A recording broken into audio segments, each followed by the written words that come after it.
All right, this brings us to our weekly speaker spot. So every week at Business at Breakfast, one of the members is pulled out of the crowd to tell us more about what it is that they're doing and allow us to ask questions so that we can understand more. Now,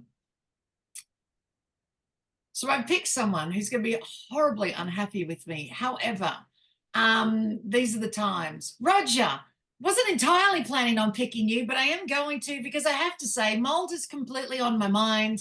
I mean, we're getting a roof taken off. Simon's been watching these renovation shows, and the Canadian renovation shows or renovation rescue, where things have gone wrong. It's weird.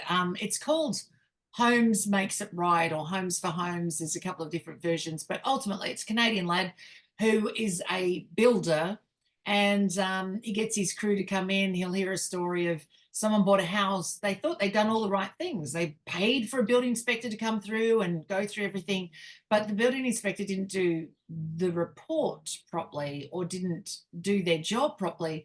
And Simon and I are left discussing. And so, of course, mold is here and there's a gap here and then water's leaking in here. And then, all these terrible things are happening inside the houses. And of course, when Holmes comes in and says, okay, so I can see why there's a gap around, like that water's leaking in through these windows. I'm going to take the windowsill out to see what's actually causing that. Where's the gap there? Oh my God, they've put no plastic between, like no shields between the frame of the house and then the cladding or the bricks on the outside. So because there's none of that, I'm going to have to take all the cladding off around the entire house because now that I'm aware of this, I can't leave it wrong. And then he sends his crew out and they have to literally take everything off from the outside. And then, then why do these wires look like this? Now I'm going to rewire the house, and where's that bit of plumbing going? And so ultimately, some of them, he pulls it back to bones, where he goes, how could they not have noticed this? But a lot of mold things keep cropping up. And as Simon and I watch it, well, one is we look at it and go, we don't actually understand the motivation of the inspector to not do his job well, given that he's just a third party that's just paid to write a report. He's not, he's not selling the house himself. He's just to come in, write the reports. We don't understand that motivation. On the other hand, it does give us a great show to watch. But lately, all these mold things have been coming up, like how mold comes in here and how mold comes in here and how mold comes in here. And as I'm watching it, Roger and I both know, like as I'm watching it, it's like, wow, you should be in PPE gear and how much, you're going to be up in the roof and the whole of the insulation is black. So it's all completely covered in mold. You're all standing there, you've got no face mask on. And they're standing there saying, mold is bad for you. Like it's bad for your health. It gives respiratory issues. Turns out mold is more than just respiratory issues. For some, it's respiratory. For some, it could look like autism. For some, it looks like depression. It's headaches. It could be any sort of symptoms. And then, of course, they go, when we start working in the roof, we'll put a mask on. And it's like a COVID-style mask. I'm watching it going, when was this made? But turns out it was like 15 years ago. So times have changed. So, Roger, you kind of came across this whole mold thing with Nature's Defense a year ago. I know because I was chatting at something, you gone, we get mold out here at Tucson, Arizona. I want you to do your elevator pitch again. And then I'm going to ask you questions. Just do your elevator pitch. I'm going to ask you questions to drag some information out of you. And then I'm going to allow the audience to ask questions. And we're going to have a chat about mold stories, some that you've heard, ones that we know. And we'll see if we can collect some mold stories and how this all comes about. So you get to start with your elevator pitch. Okay, looks like I'm on, so I'll jump in.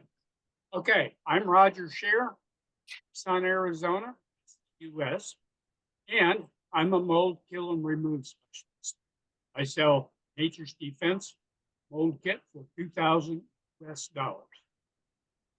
Homes, and this homes of medium size, about 1,500 square feet, will cost manpower-wise to have the place wiped down after it's treated.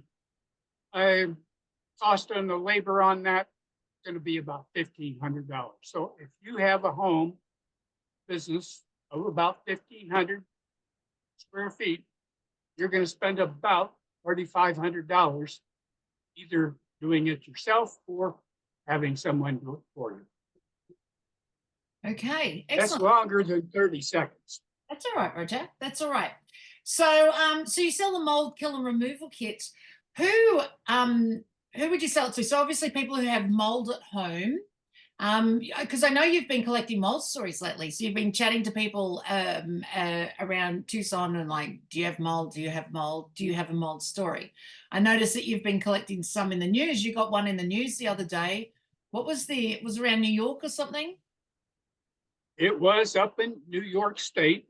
Mhm. It was a lady attorney who was in a big argument with another party over mold issues in apartments and tenements. And she felt one party was misrepresenting the information and how information was being presented. And the people in the tenements were getting the short end of the stick. And so I can open up my bookmarks and I can read you some of the things. I've got links to these stories. But anyway, that was that. Yeah. But the argument was really around who's to blame, who's to fix it, not so much who's to blame. Well, it's kind That's of to true. blame, but who's to fix it, right? Is it the person who owns the apartment, or is it the person who dwells in the apartment who should be fixing the mold problem? So, Roger, what's your thoughts on that as to who should fix it if you're living with it, who should fix it? If you're living with it and you're living in a rental, it is the landlord's responsibility by all laws that I know. That's why I could not understand the argument that was going on with this lady attorney and this other guy. Maybe I just didn't understand. But to me, if a party owns the property, then it's the landlord's responsibility to take care of that. In other words, I lived in an apartment up in Tacoma. There was a leak in the roof. It came down, and I had a number of really nice brand new suits. They got all wet, and then they got molded. And it cost me a ton to get that taken care of. So Regarding structural issues, fair enough. But what if the mold is environmental, which could be what the owner, so the landlord could claim is you did this one yourself. You're living there. You created the place was clean before you moved in. What if it's environmental? Oh, that's a problem for Pat. I can see the look on Pat's face. What if it's environmental? Could the homeowner have created the problem by themselves? I really have to see the situation before I give an answer. All right, then, no problems. Let's throw it out to the room, right? Let's imagine that you're living in a place and you're renting. You're living in a place and you have the windows open, you ventilate everything all the time. You go on holidays, let's say for 3 weeks. Don't realize that one of your windows were left open only this much and it bucketed down with rain, thereby throwing rain sideways and into the house through that window that you left open while you're away on holidays. And of course, everything inside got wet, the carpet, the curtains, everything. You're away. I mean, that's the only ventilation in the whole house. And of course, heat has started and it's going through the windows and now mold has started. Environmental or structural? I think it's my fault, and I don't know what you want to call it. But if I'm responsible, I'm responsible. Fair enough. See there, sometimes it's not always a structural issue. It could be an environmental issue that you've done it yourself. I discovered the hard way in Australia that if you put the air conditioner down to below 15 degrees, to below 18 degrees, you'll get condensation in Australia around your air conditioner, and it will drip water inside the house and then cause all these other issues. And that's environmental. I found that one out the hard way. of causing problem like that. Pat, you wouldn't call it environmental if you left the window open and it rained sideways in Oh, and no, that's my problem. That's why I'm screwing my face up, because my definition of environmental probably isn't the same as yours. oh, okay. Yep. What's your idea of environmental? There are factors out there, not you making a mistake. Yeah. So what are they? Give us one. Give us an idea. I'm just off the top of my head, I'm just saying it's just there. I'm trying to think what they are, but no. Helen. Well, I'm sort of thinking like you, Pat. To me, environmental would be like, you know, when we get those, like here in Melbourne, we sometimes get really bad rain, and it's very unusual, right?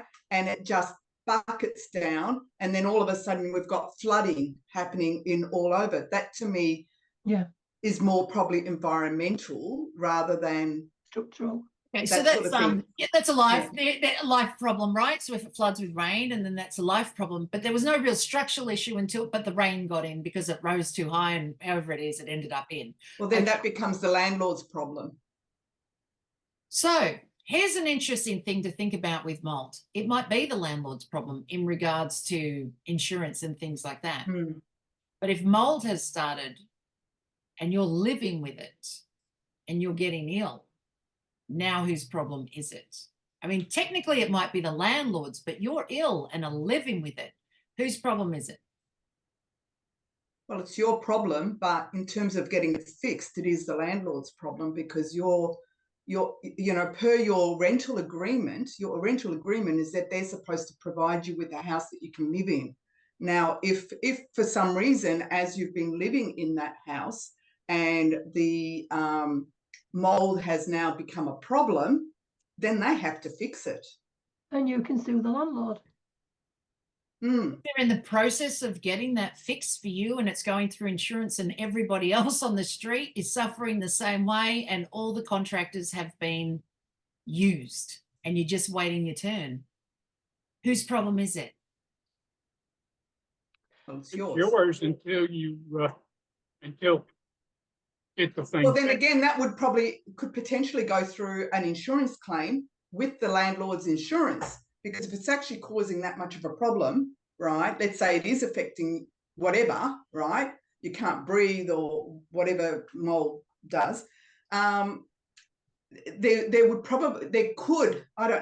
could be something within the landlord insurance where they would have to put you up in another house. If it's that bad, right, that they would have to put you up in another suitable accommodation. I mean, I'm just saying, I don't know, I haven't been through it. Yeah. That could be. That's a conversation, right? Yes.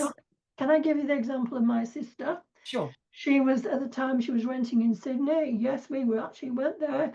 It was a 2-3 bedroom apartment. What mold was coming up the walls. It was really bad, really damp, affected my brother-in-law. What was the ultimate solution? They broke the lease.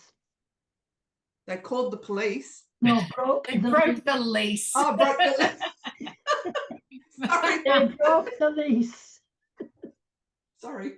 They also got compensation, but at that moment in time, the only option for them was to get out of there. Yeah. And that's an interesting thing, isn't it? And so that's what makes Roger's product so interesting, right? Roger gets to hear all these different stories. Sometimes it's structural, right? Whether you buy a house and the problem was already there and it was not picked up on, now it's your problem to solve.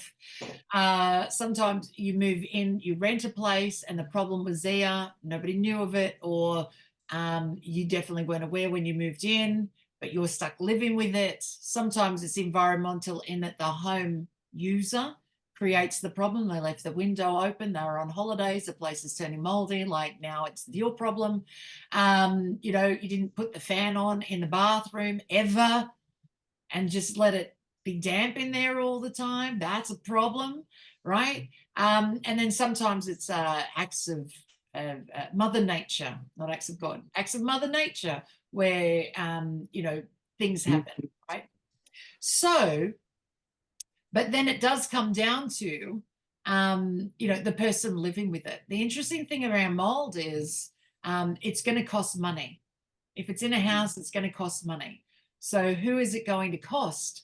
But the end result is it will always cost the person who lives with it, because you either have to pay to move out, like Pat's brother and sister-in-law, brother, whoever it was. So family members had to.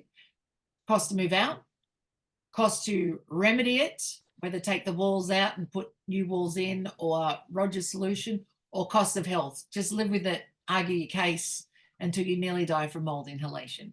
You know, if you suffer that badly from it, not everybody is affected by mold the same way, but it's quite an interesting thing. Roger, lately you've been collecting stories around mold in regards to, was it cleaners? Who was it that you've been collecting this week? I was talking to house cleaners. Okay. In other words, professional maids Yep. come into homes, clean homes.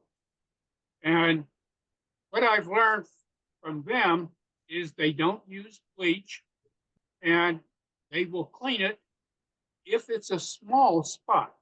In other words, if it's like in the bathtub, down close to the drain, and there's a little on the bathtub, they'll scrub it up with regular cleaning stuff. If it's a little bit on the tile, then again, it's not a big spot, but a little bit, they'll scrub it as best they can. But if it begins to get big, then they don't do anything.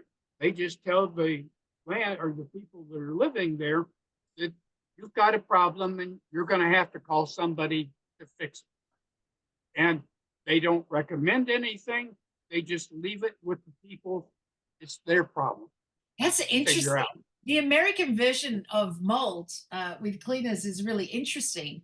I have found, talking to cleaners, the Australian version of mold is, no, that's okay. We'll just get in there and clean over it, because you can't stop it, right? So we're just going to get in there and clean it. And I've spoken to different cleaners. They say, I just get in and clean it the best that I can. It's always going to come back. I'm always sick when I'm in there, and, you know, all the chemicals that I have to use, but I'll just keep doing it, and I'll just keep doing it, and I'll just keep doing it.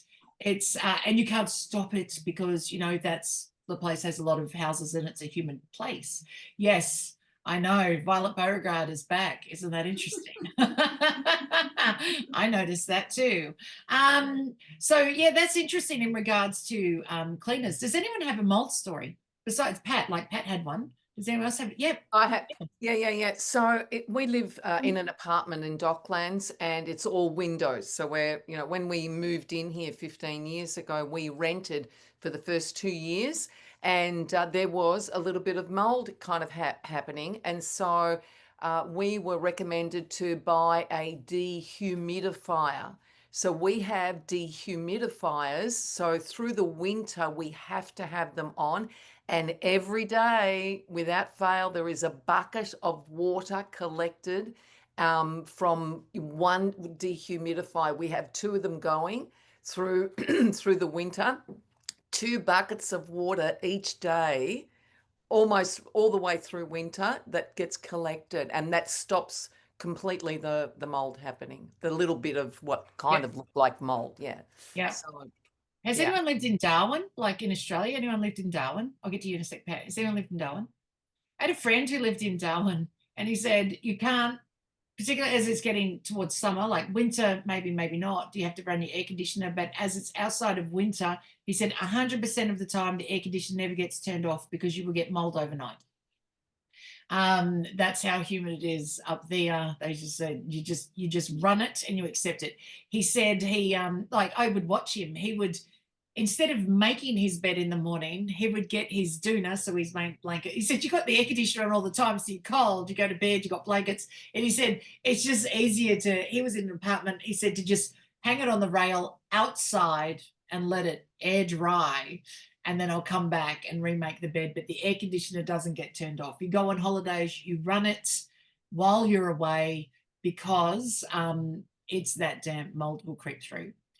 Pat, you've got your hand up? Yeah, just a couple of things. In the UK, dehumidifier is a basic piece of equipment.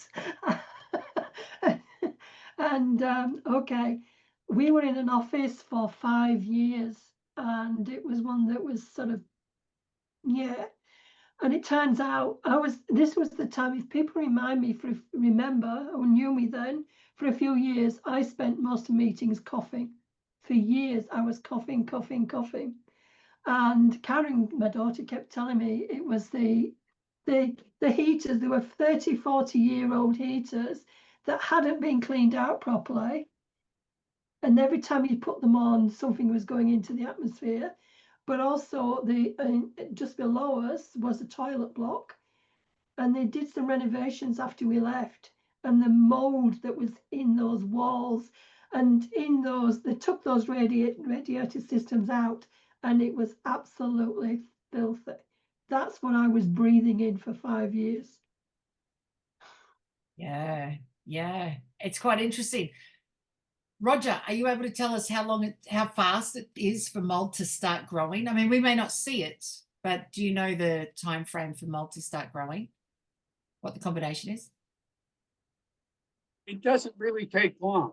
All right, maybe a day or two. Yeah, it's like 24 hours, I believe. Yeah.